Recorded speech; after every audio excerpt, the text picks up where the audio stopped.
Godina Wallagga Baatti bara kana sulula 286 duula misooma sululaatiin misoomsuuf karoorfamee jira.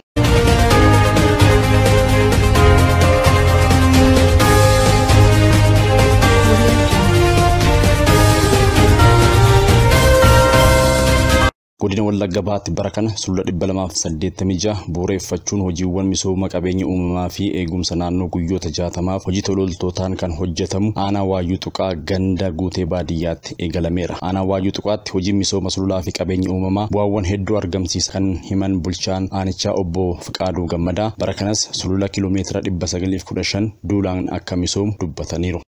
Karoora xiiqii qabanne milkeessuudhaaf keessattuu akka aanaa keenyaatti hojii walii galaa karoorfanne keessa inni guddaaf inni hangafti hojii qabeenya uumamaa kunuunsuuti. Qabeenya uumamaa kunuunsuudhaaf immoo hojii misooma sululaa iddoo murteessaa fi bakka guddaa itti laannee itti deemaa jirra. Kanarraa kaanee karoora xiiqii keessa inni tokko bara kana iddoon xiyyeeffannoo karoora hojii misooma sululaati. Misooma sululaa bara kana irraa wanna jennee qabanne gandoota qabnu 10 keessatti eessatti raawwannaa yoom raawwannaa bakka kamitti raawwannaa kiiloomeetirii meeqa raawwannaa kan jedhu gandoonni keenya orienteeshinii walii galaa fudhatanii humna namaa yoo xiqqaate bara kana hojii misooma sululaa irratti hirmaatu humna qonnaan bulaa keenya 16,500 hirmaachisnee lafa kiiloomeetirii 915 sulula gosa adda addaa jechuudha. Istiraakchoroonni adda addaa jiru kan jiidha qusatan jiru bifa wal fakkaatuun aanaa keenya keessatti karoora xiiqii karoorfanne keessaa hojii misooma sululaa hin milkeessina jennee qabanne. Jiraattonni aanaa Waayyuu Tuqaas hojii misooma sululaa fi kunuunsa qabeenya uumaarraa hojjetameen haroowwan badanii turan deebi'uu fi biyyoowwan dhiqamanii turan hafuu eeruun hojiiwwan waggoota 12 darbaniif hojjetameerraa bu'aa waan argameef bara kanas ciminaan hojjechaa jirra jedhaniiru.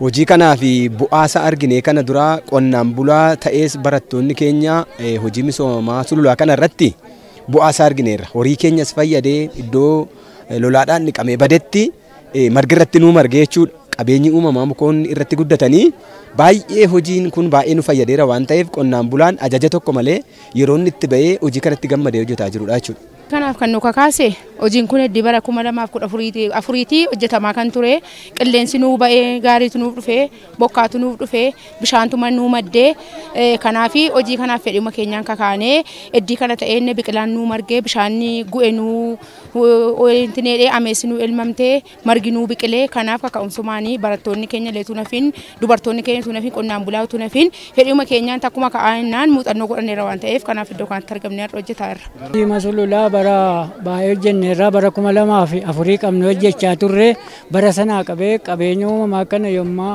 hojjennu naannoo keenyatti bishaan kanaan dura goge bade deebi'ee margisee qilleensi kanaan dura bokkaan kanaan dura seera qabeessaan hin roobne akka inni roobaa jiruu fi qabeenyi uumamaa kun bu'aa akka inni qabu kanaaf kakaanee hojjechaa jirra jechuun barbaada. Inni kuni yommuu kana yommuu hojjennu biqilaa irra dhaabna biqilaa adda addaa irra dhaabna biqilaan kun immoo kunuunsinaa jechuudha. Hin hordofna garee misoomaatiin hordofna biqilaan kun immoo amma yoonaatti bu'aa buuseera. Hojii misooma sululaa kanaa fi bakka misoomni waan gaarii deemanii irratti bobba'ee akkasuma kana biyya keenyaafis gaariidha lafa keenyaafis gaariidha harama biyyeetii fi soqama biyyeetiifis gaariidha sababa kanaa tananii irratti bobba'e. Bara kana aanaalee godina Wallagga Bahaa 17 keessatti kutaalee hawaasaa garaagaraa 200 fi 24 ol hirmaachisuun hojii misooma sululaa daagaan gosa garaagaraa fi lafti hektaarri 100 fi 56,665 kan hojjetaman ta'uu itti gaafatamaan waajjira qonnaa godina Wallagga Bahaa obbo Asoo Hambisaa himaniiru. Bara kana walumaa gala aanaa 17 keessatti lafa sululaa adda ba'ee jiru ganda 286 keessattidha. Kana keessa sulula xixiqqaa 288 kan nuti hojjechuudhaaf karoorfannee jirru. Walumaa gala yeroo hektaaraan ilaallu 1,156,665 irratti kan nuti hojjechuudhaaf karoorfannee jirru. Walumaa gala uummata godina Wallagga Bahaa barataa jiraata magaalaa jiraata baadiyyaa nama 2,240 kan nuti irratti hirmaachifne jennee yaadne jirru.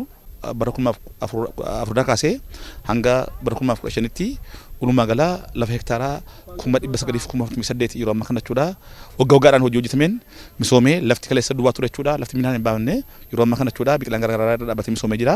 Hojiiwwan misooma sululaatiin oomishaa fi oomishtummaan dabaluu kan himan immoo itti aanaa bulchaa godina Wallagga Bahaa obbo Gammadaa Tafarraa misooma sululaatiin carraawwan hojii garaagaraa uumuunis danda'ameera jedhaniiru.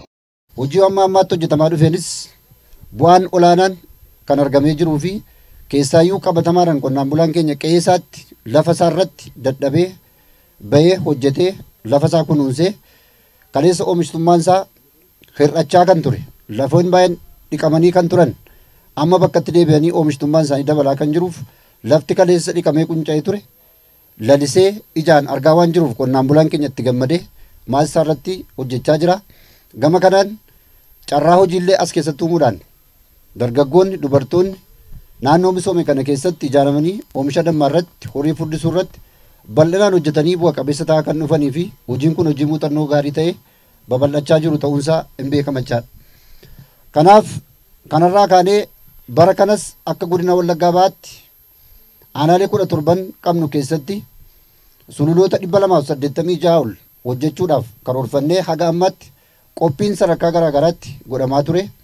Yeroo ammaa kana jechaadha har'a akka godina Wallaggaa Bahaatti aanaa Waayuu Tuqaa ganda guutee baadiyyaa keessatti sirna baniinsaa gochaa jirra jechaadha.